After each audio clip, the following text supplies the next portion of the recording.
약부 예배를 하나님께 올려드리겠습니다. 사랑의 주님, 감사합니다. 우리에게 또 한 번의 예배를 허락하시어 우리의 지친 삶이 회복되고 다시금 우리의 자리를 찾을 수 있게 하심에 감사를 드립니다. 오늘 이 시간 드려질 모든 예배의 순서와 예배자들의 마음을 지키시고 주관하여 주시옵소서. 또한 우리의 모든 찬양과 예배로 주님 홀로 영광 받아주실 것을 기대하며 살아계신 예수 그리스도의 이름으로 기도드립니다. 아멘.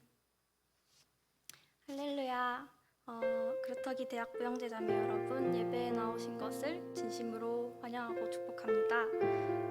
오늘도 우리 예배를 준비해 주신 주님을 기쁘게 찬양하면서 예배로 나아가면 좋겠습니다. 다 함께 찬양합시다.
기도합시다. 찬양을 묵상하면서 주님 흘리신 그 보혈이 내 상처보다 진하다는 그 찬양의 고백이 마음에 깊게 들어왔습니다. 주님의 보혈로 얻은 이 생명을 주님께 의지하고 주님 안에 거하면서 살아내고 싶다고 이 시간 고백하면 좋겠습니다. 주님, 나를 살리신 주님이 내 삶의 유일한 목적이 되십니다. 이렇게 항상 고백할 수 있는 그런 대학부가 되면 좋겠습니다. 이 시간 찬양의 가사를 묵상하면서 목소리를 내어서 기도하도록 하겠습니다. 다 함께 기도하시겠습니다. 살아계셔서 역사하시는 하나님 아버지, 주님 이 시간도 우리에게 허락하시고 주님 정말 주님의 거룩한 성전을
살아계시고 지금도 우리와 함께 하시는 주님, 값진 하루를 허락하시어 하나님과 함께하는 매일매일을 생생하게 살아갈 수 있게 하시는 주님을 찬양합니다.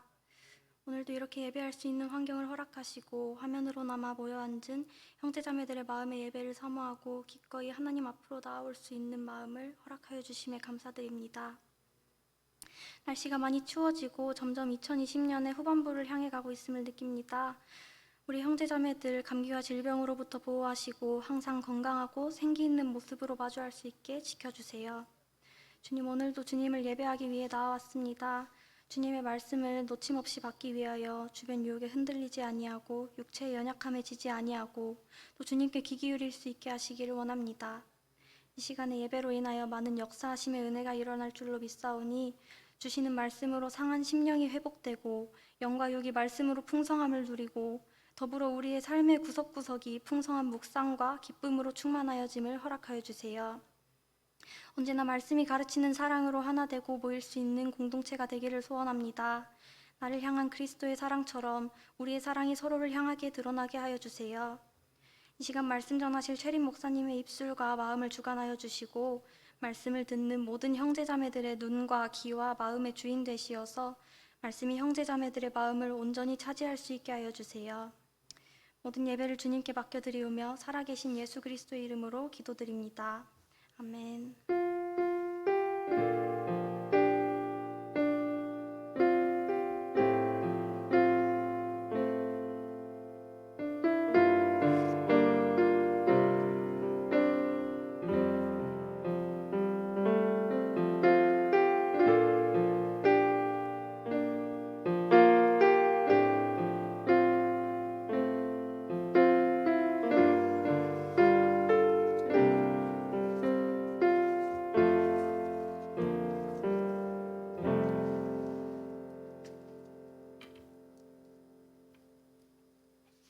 오늘 저희에게 주신 말씀은 창세기 43장 16절에서 34절입니다. 창세기 43장 16절에서 34절입니다.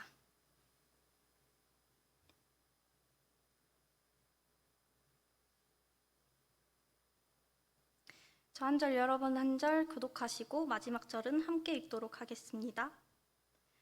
요셉은 베냐민이 그들과 함께 있음을 보고 자기의 청지기에게 이르되 이 사람들을 집으로 인도해 드리고 짐승을 잡고 준비하라. 이 사람들이 정오에 나와 함께 먹을 것이니라.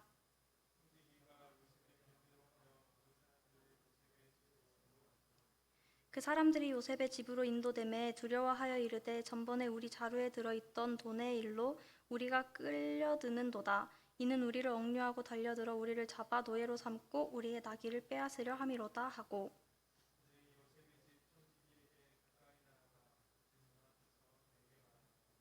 이르되 내 주여 우리가 전번에 내려와서 양식을 사가지고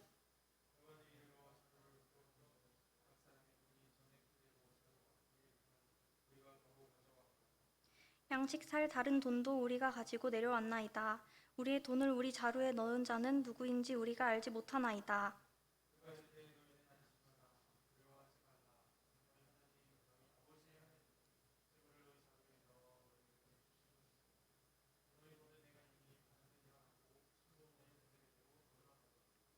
그들을 요셉의 집으로 인도하고 물을 주어 발을 씻게 하며 그들의 나귀에게 먹이를 주더라.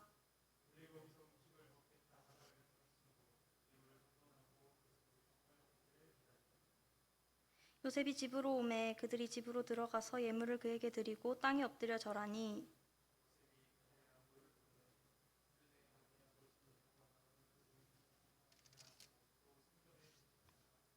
그들이 대답하되 주의 종 우리 아버지가 평안하고 지금까지 생존하였나이다 하고 머리 숙여 절하더라.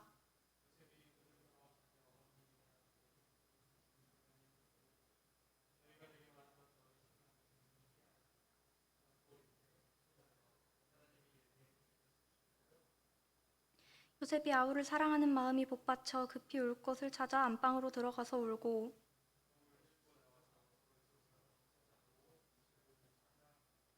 그들이 요셉에게 따로 차리고 그 형제들에게 따로 차리고 그와 함께 먹는 애굽 사람에게도 따로 차리니 애굽 사람은 히브리 사람과 같이 먹으면 부정을 입음이었더라.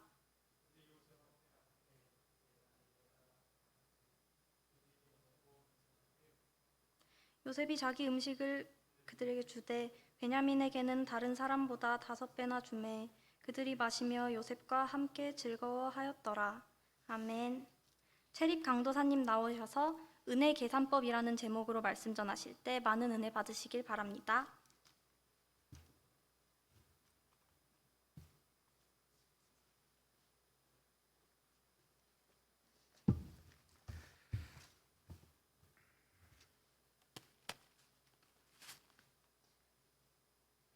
할렐루야. 살아계신 하나님의 이름을 찬양합니다. 오늘 말씀 들어가기 전에 한 가지 질문을 하고 시작을 할까 합니다. 여러분, 오늘 밤에 딱 한 사람과 함께 식사를 할 수 있다고 한다면 여러분은 누구와 함께 식사를 하고 싶으십니까? 머릿속에 떠오르시는 분이 계시는지요? 나는 누구랑 밥을 먹을까? 다양한 분들이 떠오르고 그 중에 한 명 골라야겠다라고 생각하시는 분들도 계실 거고, 난 누구랑 먹지 고민하고 계신 분도 계실 거고. 근데 머릿속에 다 떠올리는 그 어떤 사람들의 그 면면들을 돌아보면 절대로 나랑 어색한 사람, 나랑 만나면 싸울 것 같은 사람, 그런 사람은 선택하지 않을 거다라는 생각이 듭니다. 정말 편하고 대화할 때에 거리낌이 없고 서로 같이 있기만 해도 즐겁고 한 사람들을 생각을 하겠지요. 이처럼 우리는 생각만 해도 어색한 사람이 있고 생각만 해도 마음이 편해지는 사람이 있습니다. 어색한 사이가 우리 가운데 분명히 존재한다는 것을 이런 생각들을 하면서 볼 수가 있죠. 우리가 이제 이렇게 학교 생활을 하다 보면 의외의 상황들을 맞닥뜨리게 됩니다. 예를 들어서 이렇게 표현하면 이상할 수도 있지만 연애를 예로 들면 야 누구랑 누구랑 사귄대 이렇게 하면 그 2명이 사귄다고? 우리는 전혀 상상도 못했어 하는 그런 사람들이 있습니다. 어떤 관계가 전혀 이렇게 어울리지 않는데 마주치지 않을 것 같은데 어떻게 만났지? 이런 생각이 드는 사람들이 있습니다. 그렇게 흔히 생각했을 때 어색한 사이들이 존재하기 마련이죠. 이 어색한 사이 중에 끝 중에 끝은 성경에 등장하는 것 같습니다. 정말 어울리지 않는 사람들이 함께 있는 모습은 성경에 자주 등장하는데 이사야서 11장에 보면 정말 이상할 것 같은 모습이 등장을 하는 것을 볼 수 있습니다. 말씀을 잠깐 찾겠습니다. 이사야서 11장 6절에서 8절까지 말씀입니다.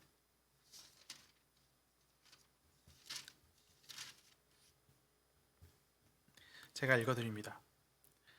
그때에 이리가 어린 양과 함께 살며 표범이 어린 염소와 함께 누우며 송아지와 어린 사자와 살진 짐승이 함께 있어 어린아이에게 끌리며 암소와 곰이 함께 먹으며 그것들의 새끼가 함께 엎드리며 사자가 소처럼 풀을 먹을 것이며 젖먹는 아이가 독사의 구멍에서 장난하며 젖된 어린아이가 독사의 굴에 손을 넣을 것이라.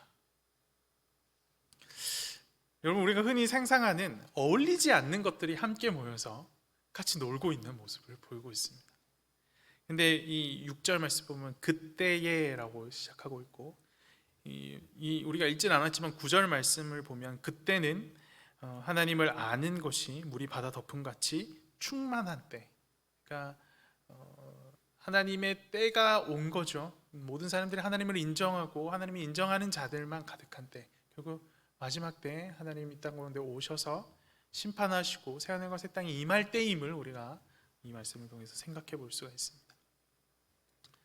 어색한 사이들이 하나님이 오셔서 모든 것을 회복했을 때, 완벽한 모습으로, 완전한 모습으로 회복되었을 때 서로 친해지고 그 관계가 회복되는 것을 우리가 보게 됩니다. 재미있게도 오늘 본문에서 이런 어색한 사이들이 함께 기뻐하고 함께 모여 식사하는 것을 우리가 확인할 수가 있습니다. 어떤 과정을 통해서 그들의 어색함이 극복되었는지 오늘 말씀과 함께 생각해 보기를 원합니다. 오늘 말씀은 지난주에 이어서 마침내 베냐민이 애굽 땅으로 가서 곡식을 사게 되는 장면으로 시작을 합니다.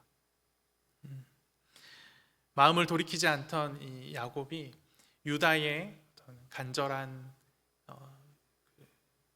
설득과 그 유다의 어떤 자기의 변화된 모습을 드러내어서 설득한 그 모습에 마음이 변해서 야곱이 결국 베냐민을 내가 이제 보내겠다라고 이제 결단을 하고 애굽으로 보내서, 그래서 보내주어서 베냐민과 함께 애굽에 도착한 모습을 오늘 본문이 우리 가운데 보여주고 있습니다. 베냐민과 함께 형들이 요셉 앞에 서게 됩니다. 그리고 요셉이 몰래 나와서 베냐민을 이렇게 한번 쓱 보고 들어간 것 같아요. 16절 말씀을 보면 요셉은 베냐민이 그들과 함께 있음을 보고 자기의 청지기에게 이르되 이 사람들을 집으로 인도해 드리고 짐승을 잡고 준비하라. 이 사람들이 정오에 나와 함께 먹을 것이니라. 점심 때 식사 같이 하겠다라고 하는 거죠. 그래서 몰래 가서 베냐민이 왔나 안 왔나 확인을 하고 청지기에게 베냐민이 왔으니 우리 같이 점심을 먹자라고 이야기를 하는 장면을 우리가 볼 수가 있습니다. 그런데 이 요셉이 나와서 자기네들의 얼굴을 확인하는 것을 보지 못한 형들은 청지기가 다짜고짜 자기들을 이렇게 초대를 해서 요셉 집으로 이렇게 막 데리고 가니까 이게 무슨 일이지? 이전과는 다른 모습으로 우리를 초대하네 라고 생각을 하면서 두려워하기 시작합니다.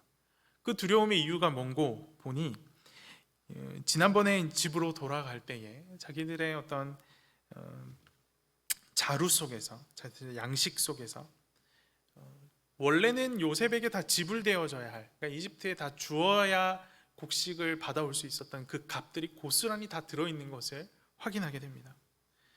그래서 이게 도대체 어찌 된 일이지? 우리는 분명히 다 줬는데 왜 이게 이 자루 안에 그대로 있지? 그럼 우리는 공짜로 지금 이 음식을 받아온 거네? 이렇게 이제 생각이 든 거고, 이게 지금 우리를 죽이고자 누군가 우리를 모함한 것이다 라는 생각을 하게 된 거죠.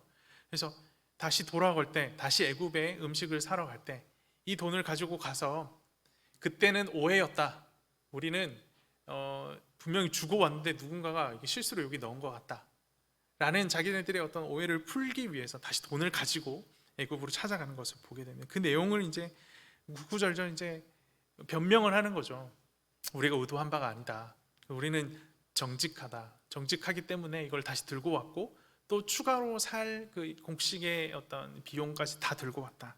이게 막 구구절절 설명을 하기 시작합니다. 18절부터 보면 이게 이제 요셉에게 구구절절 설명하는 게 아니고 청지기라는 인물이 등장을 합니다.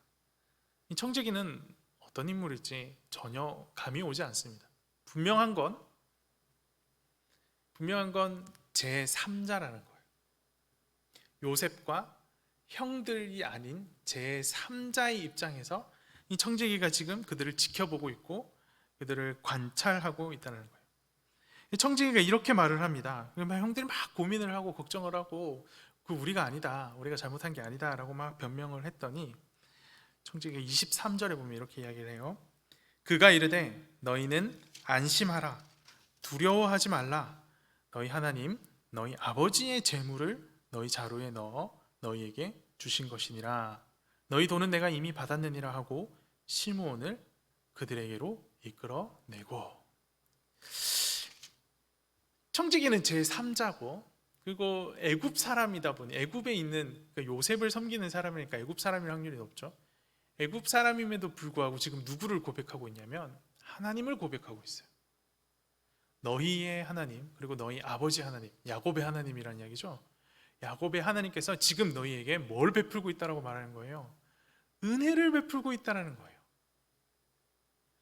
우리가 뭔가를 돈 주고 살 때, 돈을 지불할 때는 돈이 지불되어지면 그것을 은혜라고 말하지 않습니다. 그죠? 근데 돈이 지불되지 않은데 공짜로 받으면 그때부터 그건 뭐예요? 은혜죠. 내가 준 게 없는데 이 사람이 이미 받았다 그러니까 그게 다 뭐예요? 은혜죠. 누가 이 청지기에게 줄 걸 다 줬다는 거예요? 하나님께서 줬다라는 이야기가 되는 거죠.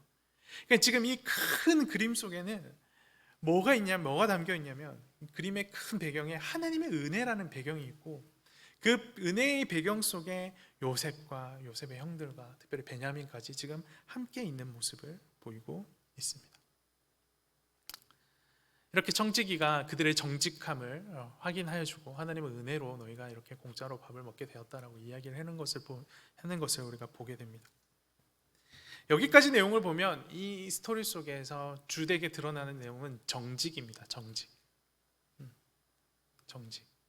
근데 참 재밌는 것은 이들이 누구 앞에 지금 정직한가 하는 겁니다.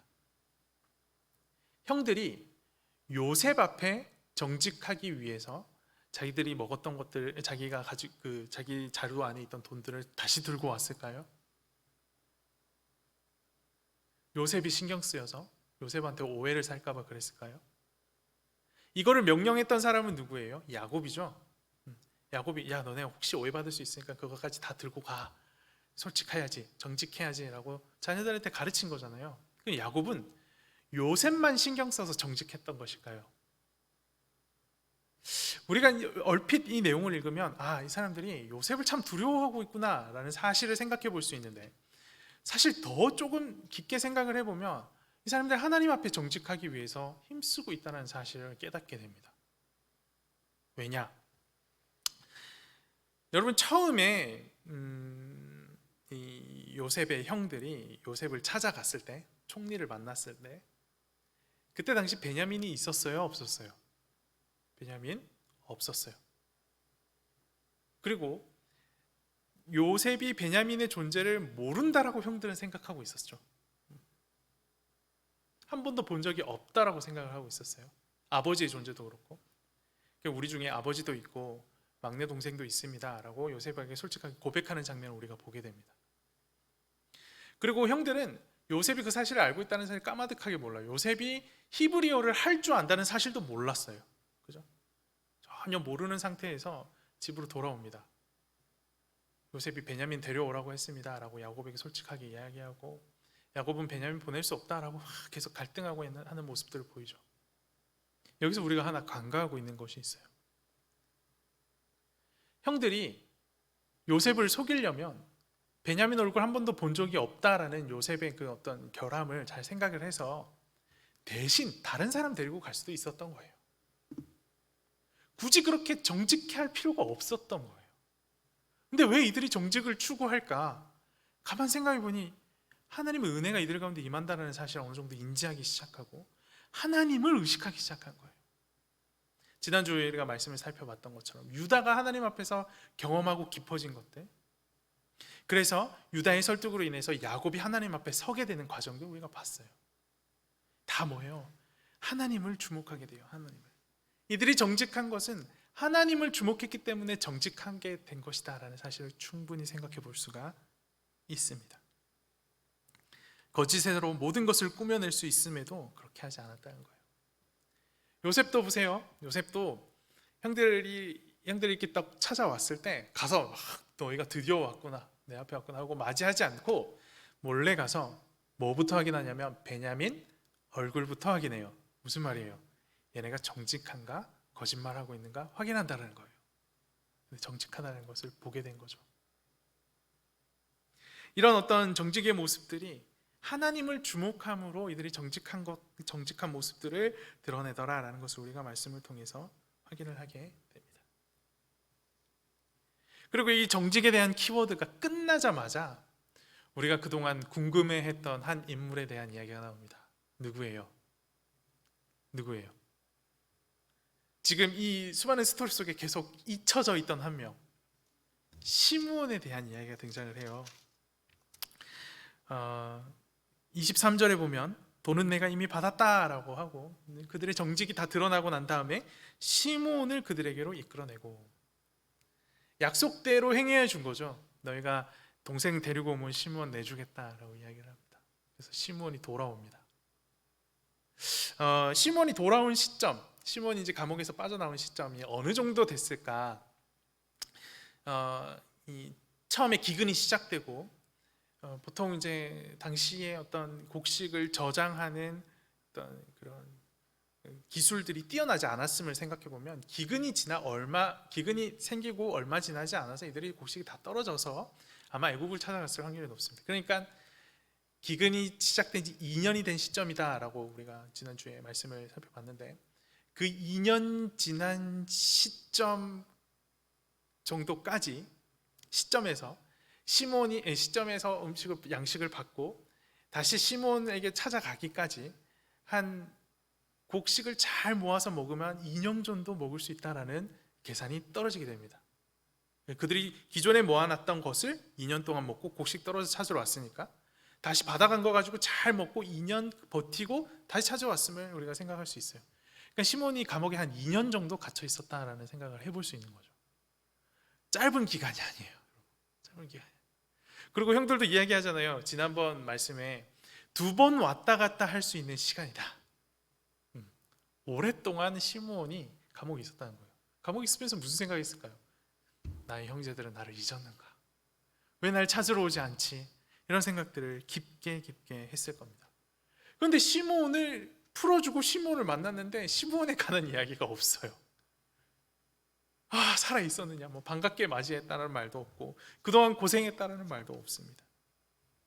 그냥 다 같이 가서 식사하는 이야기로 바로 이어져 넘어갑니다. 이렇게 시몬이 등장하고 시몬 얘기는 싹 사라지고 요셉과 형들이 함께 모여 식사하는 장면이 등장하기 시작합니다. 정오가 된 거겠죠. 정오가 돼서 형들이 요셉 집으로 왔고 청지기가 다 음식을 준비를 하고 형들이 이렇게 차례대로 형들을 이렇게 앉히고 난 다음에 베냐민의 얼굴을 확인을 합니다. 그리고 네가 막내냐 묻고 이제 대화를 하기 시작했겠죠. 이렇게 앞에 보고 그리고 이제 막 북받쳐 오르는 감정을 억제하지 못하고 막 눈물을 흘리는 것도 볼 수 있습니다. 또 그걸 참겠다고 뒤돌아서서 가가지고 얼굴 씻고 다시 나오고 하는 거 보면 요셉 참 이렇게 표현하면 그렇지만 참 귀여운 구석이 있는 것 같아요. 그죠? 잘 울어요. 잘 우는 것 같습니다. 자, 그렇게 이제 음식을 차리라 하고 각자 음식을 쫙 차려줬어요. 잔치 음식처럼 많이 차려줬겠죠. 근데 특별히 베냐민에게는 다른 사람들의 음식보다 몇 배를 더 차려줬다라고 기록하고 있어요. 몇 배? 5배, 5배를 더 차려줬다라고 해요. 다른 사람보다 5배나 줬다라고 말합니다. 이거를 이제 해석이 분분한데 정말 객관적인 음식의 5배, 이 사람 한 개 주면 이 사람은 5개를 줬나, 뭐 이런 그렇게 해석하는 사람도 있는데, 근데 당시 어떤 그 히브리 문화 속에 5배라고 하면 완전함이라는 의미가 있었대요. 완전함. 그러니까 다른 사람들에게는 조금 덜 차려줬다면 이 사람에게는 정말 완전하게 극히 중요한 사람을 대접하는 그런 느낌으로 완전하게 차려줬다, 그런 개념으로 보아야 한다고 합니다. 실제로 5배나 더 줬다면 다 먹지도 못할 때 뭐하러 줬을까라는 생각이 들어서 아마 후자의 해석이 훨씬 맞지 않나 하는 생각이 듭니다. 그러니까 베냐민이 온 것에 너무 기뻐서 정말 최선을 다해서 음식을 멋지게 제공을 해준 거죠. 그리고 형들에게도 그렇게 줍니다. 그리고 여기서 정말 이상한 장면들을 보게 됩니다. 이 34절을 보면 요셉이 자기 음식을 그들에게 주되 베냐민에게는 다른 사람보다 5배 주고 그들이 음식을 먹고 마시고 요셉과 함께 즐거워했다라고 말합니다. 함께 즐거워했어요. 지금 여기에는 르우벤도 있고 시므온도 있고 베냐민도 있고 나머지 형제들도 다 있어요. 심지어 요셉까지 있죠. 근데 함께 즐거워하고 있어요. 한번 생각해 보십시오. 르우벤 첫째 아들 가가지고 아빠 막 설득했는데 설득이 됐어요, 안 됐어요? 설득이 안 됐어. 근데 유다가 설득하니까 설득이 돼요, 안 돼요? 돼요. 아버지는 왜 내 말을 안 듣고 내 동생 말만 듣나? 장자로서의 내 지도권에 결함이 이게 무너지는 거야. 레임덕 현상이 오는 거 아니냐? 이런 불만들 충분히 있을 수 있어요, 그렇죠? 자, 그럼 루벤은 조금 다쳐도 시몬 먹고 마셨어요. 마셨다는 말이 뭐예요? 한잔 했다는 이야기죠. 한잔 했어. 알딸딸 취했어. 형들 도대체 나 2년 동안 뭐 했냐고, 어떻게 된 거냐고. 화낼 수 있어요, 없어요? 충분히 내고도 남을 만한 상황이죠. 그런데 화내요, 안 내요? 그냥 함께 즐거워했다라고 말해요. 베냐민이 5배나 더 많은 것들을 먹고 있어요. 그토록 질투가 많던 질투가 너무 많아서 요셉이 색동옷 입고 다니는 거 꼴보기 싫어가지고 죽이자고 했던 형들인데, 이 형들이 베냐민이 5배나 더 완전한 대접을 받고 있는 것을 보면서도 질투해요? 질투하지 않아요? 질투하지 않고 있어요. 서로의 어떤 처한 상황들, 다름들 충분히 이야기하고 어필할 수 있는데 그 모든 것들을 다 덮어놓고 함께 즐거워하고 있더라는 거예요. 무엇을 근거로 이들이 그 모든 어려움들과 고난들과 자기의 무시되고 낮아지는 것들을 다 덮을 수 있었을까? 청지기의 고백에 저는 포인트가 있다고 봅니다. 너희 하나님이 너희를 붙들고 있다. 하나님의 은혜 속에서 이들은 자기가 경험한 조금의 불만들, 어려움들을 다 덮어지는 은혜를 경험한 거예요. 하나님의 은혜가 지금 나에게 주어지고 있다면 지금 내가 경험한 작은 사소한 차이들은 중요한 것이 아니다라는 사실을 깨닫고 함께 즐거워할 수 있었던 거죠.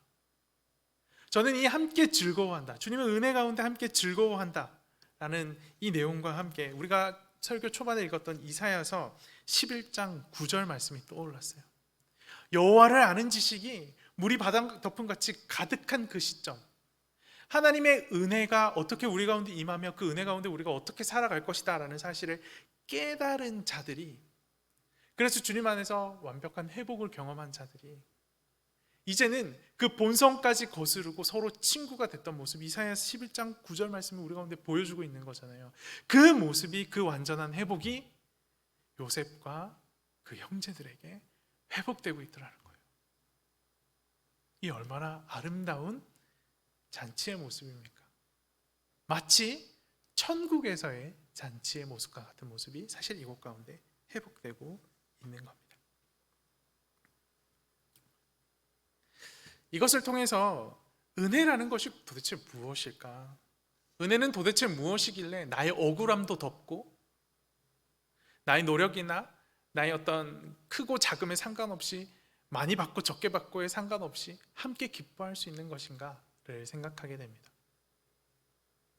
그리고 이 말씀과 함께 마태복음 20장 말씀이 떠오릅니다. 여러분 마태복음 20장 말씀 잘 아시죠? 주인이 그 품꾼을 구하러 가는 이야기가 등장하는, 포도원 품꾼에 대한 이야기들이 나오는 곳이 바로 마태복음 20장입니다. 이때 보면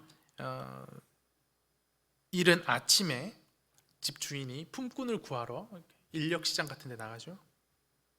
그리고 하루 한 데나리온 주겠다라고 하고 품꾼들을 데리고 옵니다. 그리고 제3시에 그러니까 한 12시쯤 돼서 한 번 더 나가고 또 나중에 6시쯤 제6시에 그러니까 한 3시쯤 돼서 한 번 더 나갑니다. 근데 참 재밌게도 아침 일찍부터 일한 사람에게도 한 데나리온, 정오부터 일한 사람에게도 한 데나리온, 그리고 3시부터 2시간 정도밖에 일 안 한 사람도 한 데나리온을 이 주인이 주는 걸 봅니다. 근데 집주인이 이걸 그렇게 품삯을 지불하니까 아침부터 일한 사람들이 화가 나서 찾아와가지고 어떻게 이렇습니까?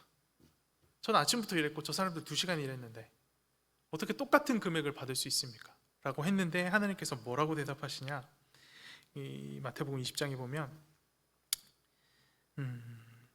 내 것을 가지고 내 뜻대로 할 것이 아니냐, 내가 선함으로 내가 악하게 보느냐라고 말씀을 하시는 것을 볼 수가 있습니다. 내가 선함으로 네가 악하게 보느냐. 하나님께서는 우리에게 선한 것을 허락하시는 분인데 그 하나님께서 허락하시는 선함을 받고도 우리는 그 선함을 선함으로 보지 못하고 뭐로 본다는 거예요? 악함으로 본다는 거예요. 이 말을 좀 다르게 조금 바꿔서 오늘 설교의 맥락에 맞게 설명하면, 하나님께서 우리를 은혜로 부르시고 은혜로 우리를 이끌고 계시는데 우리는 그 은혜를 세상의 관점으로 이해하고 있더라는 거예요. 그래서 내 재산이 더 많으면 내가 하나님의 은혜를 더 많이 받았다. 내 재산이 좀 적으면 나는 하나님의 은혜를 덜 받았어. 내가 공부를 해서 어디 합격하면 나는 하나님 큰 은혜를 받은 거고, 내가 열심히 공부했는데 어디서 떨어지면 나는 하나님 은혜를 못 받은 거고, 이런 식으로 세상의 관점으로 하나님을 바라보기 시작하더라는 거예요. 근데 재미있는 것은 세상의 관점으로 하나님의 은혜를 바라보는 자들은 실제로 하나님의 은혜를 누리지 못한다는 거예요. 은혜를 받았음에도 불구하고 하나님의 은혜에 불만을 가득 표하고 있어요. 은혜가 은혜인 것을 깨달으면 그때부터는 남이 많이 받건 적게 받건 중요하지 않아지는 그 시점이 온다는 거예요. 그것이 하나님이 주시는 은혜를 바로 깨달을 때에 우리가 겪게 되는, 우리가 경험하게 되는 즐거움과 기쁨이라는 것. 교회 안에 참 다양한 사람들이 모여 있습니다. 우리 중에는 부유하다라고 말할 만한 사람도 있고, 가난하다라고 말할 만한 사람도 있습니다. 성공했다라고 말할 만한 사람도 있고, 실패했다라고 말할 만한 사람도 있습니다. 하지만 교회에선 그 모든 것들이 다 부질없어지고 소용없어집니다. 왜 그렇습니까? 잠시 있다 사라질 것 많이 받아봐야 의미가 없고, 적게 받았다고 실망할 것도 아니기 때문입니다. 주님께서 나에게 은혜를 주고 계신다면, 내가 그 은혜 속에 거하고 있다면 이 은혜는 지금 잠깐 있다 사라질 것이 아니라 영원히 주어질 것이기 때문에 그 양이라는 것 자체가, 우리가 받은 복이라는 것을 양으로 따지는 것 자체가 무의미해진다는 거예요. 의미가 없다라는 겁니다. 하나님은 그 관점으로 우리를 이끌고 계시고 우리에게 복을 허락하시고 은혜를 허락하시는데 우리는 끊임없이 세상의 관점으로 그걸 바라보고 있는 거예요. 그러면 화가 나는 거죠. 너무 불공평하다고 느껴지는 거죠. 화풀이 하는 거예요, 남에게. 그게 요셉의 형들이 경험했던 바 아니겠습니까? 요셉을 죽여버리는 것으로. 오늘 말씀의 제목이 뭡니까? 은혜 계산법입니다. 사실 이 말씀의 제목이 말이 안 되는 이야기예요. 지금 제가 말씀을 통해서 뭘 이야기했어요? 은혜는 우리의 생각과 우리의 기준으로 계산할 수 없다를 설명하고 있는데, 은혜 계산법이라고 하니까 은혜가 말이 안 되는 거죠. 은혜 계산법이라는 말은 은혜는 계산할 수 없음을 아는 것이 은혜 계산법이다라는 것을 오늘 말씀을 통해 우리가 확인할 수가 있습니다. 은혜를 바라보는 우리의 관점이 회복되어야 합니다. 그래야 우리가 교회 안에서 남의 형통을 보고 배아파하지 않을 수 있습니다. 그래야 우리가 세상 가운데 남의 형통한 수많은 사람들에게 복음을 전할 수 있습니다. 내 안에 그 은혜의 관점이 회복되지 않으면 내가 가진 것이 얼마나 큰지, 얼마나 귀한 것인지 깨닫지 못합니다. 그래서 세상 사람들, 형통한 사람들 보면 그 사람들 앞에 주눅들기 마련이에요.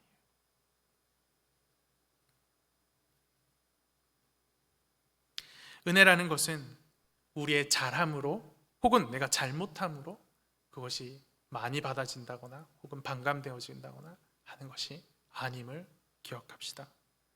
은혜는 예수 그리스도 십자가 못 박히시고 부활하심으로 우리 가운데 우리의 의지와 상관없이, 우리의 어떤 잘함과 잘못함에 상관없이, 우리의 죄성이 깊고 크고 그와 상관없이 다 동일하게 모든 사람에게 주어졌습니다. 그리고 그 은혜를 받아들인 자들은, 그 은혜를 깨달은 자들은 하나님 앞에서 죄사함의 은혜, 영원한 하나님 나라를 누리는 은혜를 얻게 되었습니다. 이제 더 이상 우리는 차별할 것도 없고 더 이상 자랑할 것도 없어요. 내 공로를. 이 놀라운 은혜 앞에 우리의 모습들이 좀 회복되었으면 좋겠습니다. 이 말씀과 함께 무엇을 적용해 볼 수 있을까 많이 생각을 해보았습니다.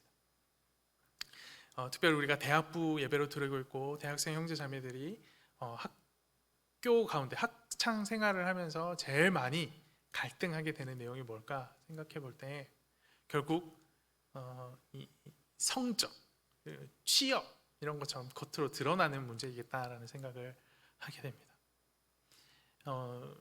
요즘도 그런지 모르겠지만 제가 회장할 때, 그리고 제가 알기로 최근에 몇 대 회장들까지도 자기가 뭐 SCM 회장이 됐던 대학부 회장이 됐던 회장이라는 이름으로 학창 생활을 하고 있는데 학교에서 자기가 공부를 잘 못한다거나 성적이 좀 안 좋다거나 하면 사람들이 손가락질 할까봐 너무 두렵습니다라고 고백하는 친구들을 많이 보게 됩니다. 근데 그게 손가락질하는 걸 두려워할 필요가 있는 거예요, 없는 거예요? 없는 거죠. 왜 그래요? 우리가 뭘 잘해서 은혜를 받은 게 아니니까요. 우리가 뭘 잘해서 하나님이 나를 구원해 주신 게 아니니까 우리는 그런 거 더 이상 신경 쓸 필요가 없어요. 자랑할 필요가 없습니다. 이걸 조금 더 확대해 볼까요?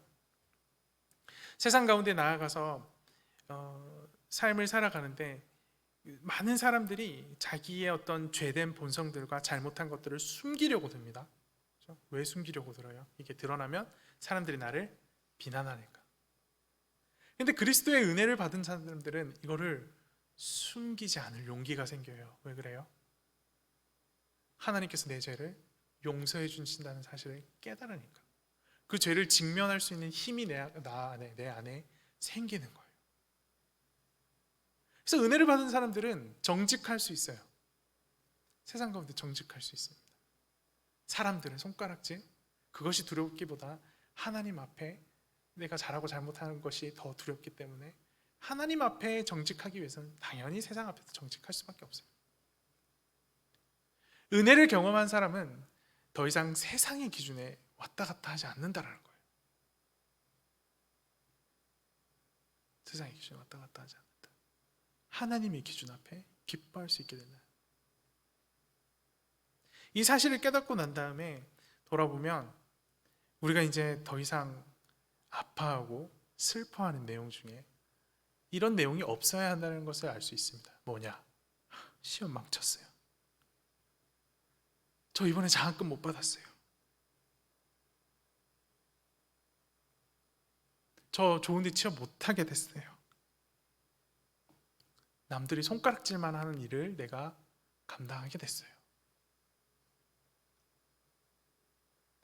예수 그리스도 은혜 안에 사는 자들은 더 이상 이게 문제가 되지 않는 거예요. 문제가 되지 않아요. 이거를 문제 삼고 살아가기 시작하면 은혜에 대한 관점을 계속해서 무너뜨리는 것밖에 안 돼요. 하나님 주신 은혜를 세상의 기준에 맞추어서 하나님 왜 나는 이거밖에 없어요? 라고 말하게 되는 실수를 범하게 된다는 거예요. 우리 안에 그런 실수는 없습니까? 아, 저 선배는 공부 열심히 하더니 좋은 데 취직하네. 거봐, 공부 열심히 하니 하나님께서 복 주시잖아. 이거 아니라는 거예요. 그런 개념으로 우리가 신앙생활하기 시작하면 다 무너져 내립니다. 다 무너져.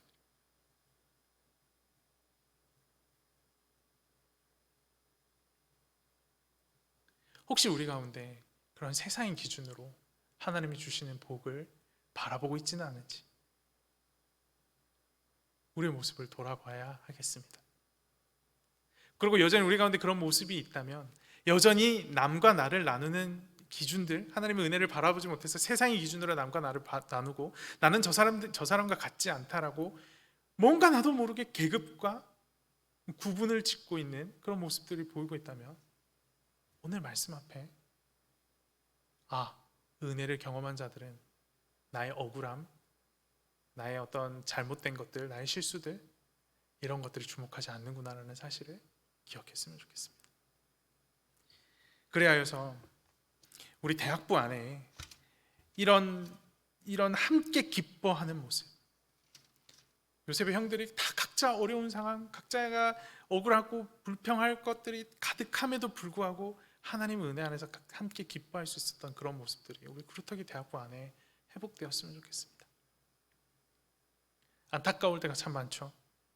사실 대학부 안에는 중앙대 출신 대학부, 그리고 대학부 집사님들 키즈 대학부, 크게 두 갈래로 나눠져 있습니다.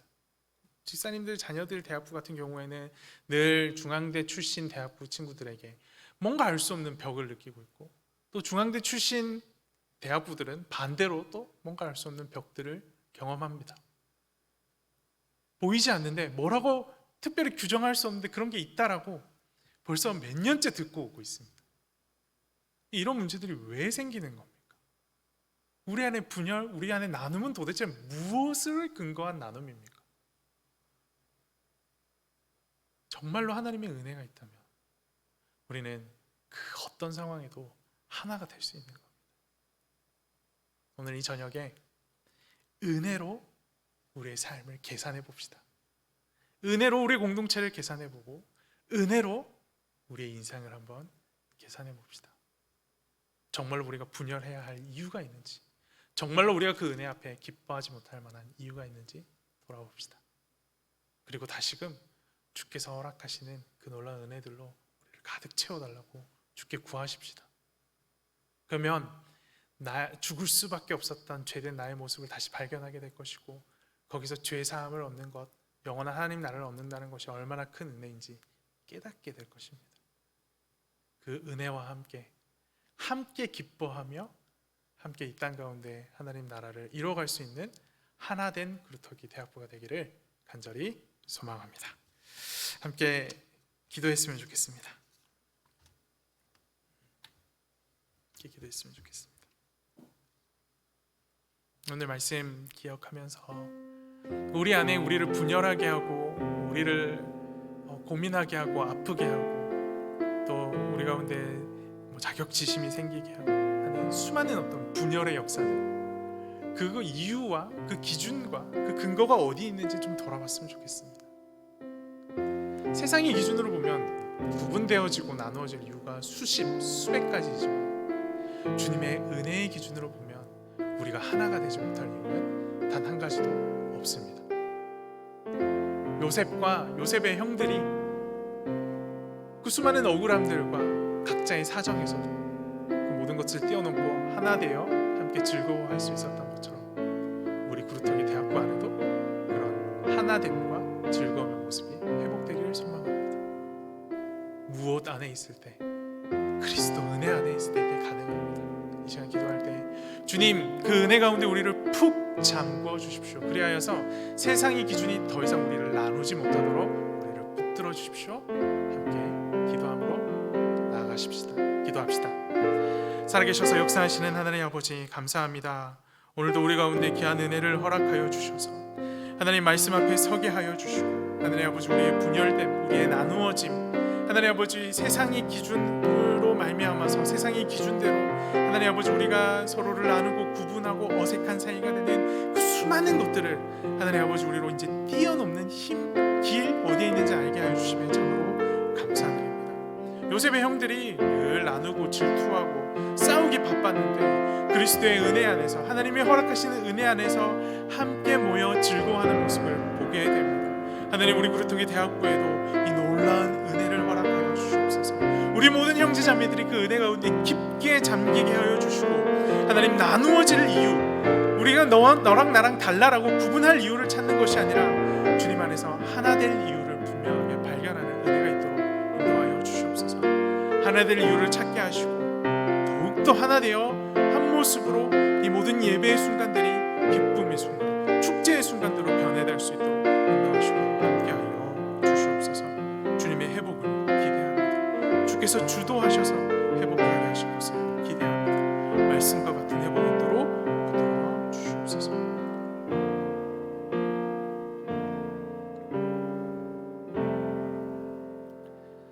살아계셔서 역사하시는 하나님 아버지 감사합니다. 오늘 말씀을 통하여서 주님의 은혜가 회복될 때에 그 공동체가 어떤 모습으로 주님 앞에 회복되어지는지 다시 한번 확인하게 됩니다. 수없이 분열하고 서로의 탓을 하며 서로에게 자기의 분을 표하기 바빴던 요셉의 형제들이 하나님이 부으시는 놀라운 은혜들 가운데 이제 더욱 하나 되어 그 모든 상황들을 뒤로하고 함께 기뻐하고 즐거워하는 모습을 말씀을 통해 확인하게 됩니다. 하나님 아버지, 이런 모습들이 우리 대학교회에도, 특별히 우리 그루터기 대학부 안에도 회복되어질 수 있도록 인도하시고 함께하여 주시옵소서. 은혜를 바라보는 시각이 회복되어지지 않으면 우리는 끊임없이 세상의 기준으로 살아가게 될 것입니다. 세상의 기준으로 살아가면 우리는 전도도 못하고 또 나와서 함께 교제도 못합니다. 교회 아니든 교회 밖이든 은혜가 상실되면 그리스도인으로서의 역할을 감당하지 못하게 됨을 잊지 않게 하여 주시고 어느 곳에든지 은혜가 가득한 곳에 나아가는, 그래서 그 은혜를 늘 경험함으로 그리스도인다운 삶을 살아가기로 늘 마음속에 결단하는 그루터기 대학부 형제자매들 되도록 인도하시고 함께하여 주시옵소서. 특별히 그루터기 안에 있는 많은 분열된 모습들, 너와 나는 달라라고 말하는 모습들을 보게 됩니다. 그런 말들이 나오고 그렇게 분열된 모습들이 우리 가운데 증거로 드러난다는 것은 여전히 우리가 하나님의 은혜 안에 거하고 있지 않다라는 증거임을 오늘 말씀과 함께 생각해 보게 됩니다. 주님, 간절히 소망하오니 우리 모든 그루터기 대학부 형제 자매들이 이제는 세상에서 벗어나 그리스도의 은혜 안에, 하나님의 은혜 안에 거할 수 있도록 붙드시고 인도하여 주시옵소서. 속히 모든 것들이 회복되어 함께 모여 주님 앞에 기뻐함으로 찬양하고 예배하게 될 날들을 기대합니다. 그저 물리적으로 떨어져 있을 수밖에 없는 환경만 우리가 탓하지 않게 하여 주시고 우리의 마음속 깊은 곳에 하나님의 은혜가 더욱 채워져야 한다는 사실을 잊지 않아 늘 그것을 채우는 훈련을 우리 모든 그루터기 대학부 형제자매들이 착실하게 감당할 수 있도록 인도하시고 함께하여 주시옵소서. 은혜 가운데 거할 때에 하나 되게 하시는 주님의 놀라운 회복을 기대합니다. 이 모든 말씀 살아계신 예수 그리스도 이름으로 기도합니다. 아멘. 이제는 우리 주 예수 그리스도의 은혜와 하나님의 사랑과 성령 하나님의 교통하심이 주의 은혜 안에 잠겨 살겠노라 라고 결단한 우리 모든 그루터기 대학부 형제자매들 머리 위에 지금부터 영원까지 함께 있을지어다. 아멘.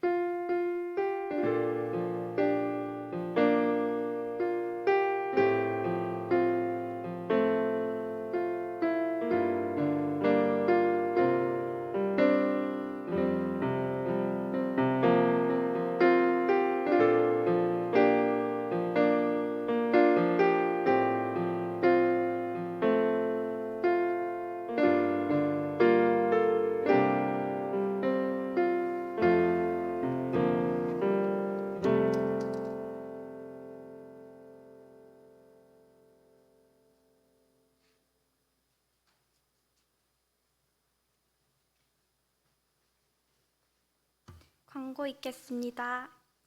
내일 대학교의 주일 예배는 안성 영락수련관에서 드려지고 야외 예배로 드려지고 차량 지원을 받는 인원은 반드시 9시 30분까지 정문 안성맞춤 박물관으로 모여주시기 바랍니다. 그리고 안 그래도 날씨가 추워졌는데 야외에서 예배를 드려야 하기 때문에 다들 옷을 따뜻하게 입고 오시면 좋을 것 같습니다. 그리고 오늘 예배 끝나고 또 줌 나눔이 있습니다. 꼭 같이 나눔하면 좋겠으니까 함께 합시다. 이상으로 예배를 마치도록 하겠습니다. 줌에서 만나요.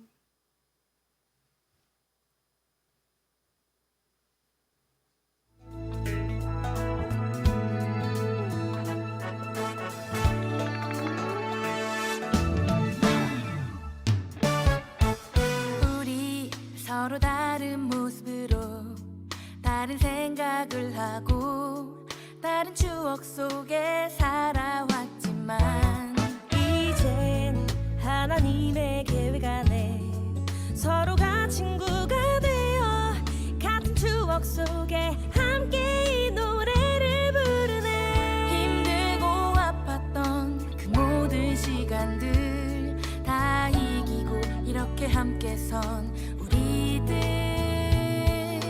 이젠 모든 것이 추억이 되어 우리가 걸어갈 그 길을 비춰주리. 우리가 노래하는 이유, 우리가 기뻐하는 이유, 서로 다른 모습이지만 우리가 하나 될 수 있는 이유, 우리가 춤을 추는 이유, 우리가 손을 드는 이유, 우리 위해 생명 주신 바로 그분의 사랑 때문에.